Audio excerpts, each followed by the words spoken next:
Hi guys, thanks for tuning into this channel today.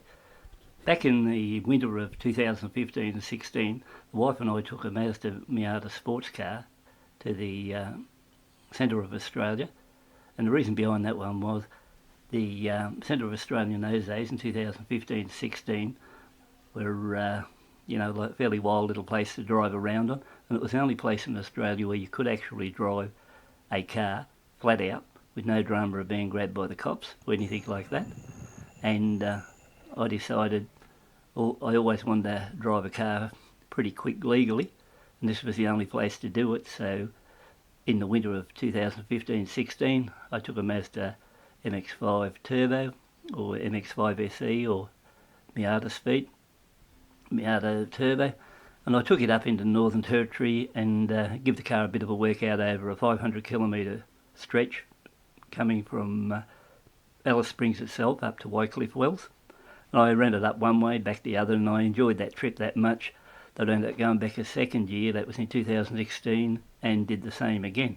So what was so special about the car? Well, I'd had a motor rebuilt and bigger turbo on it, new computer, all the other stuff that went with that sort of thing, and I think I spent around about 12 grand on doing the motor up, and it was capable of virtually knocking over any or most cars on the road. It was an extremely fast car, and it put out 300 rear wheel horsepower, and that was on ordinary 98 pump gas. So if I would have went E10 on this particular one, I probably would have had 350 rear wheel horsepower, but 300 was quite enough to push a small car along like that.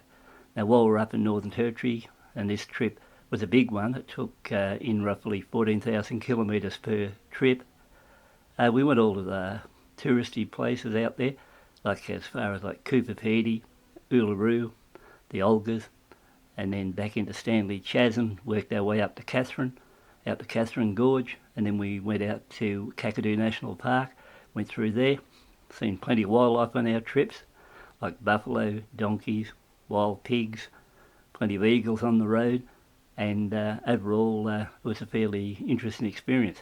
I even went to the place where they did some of the shooting for Crocodile Dundee.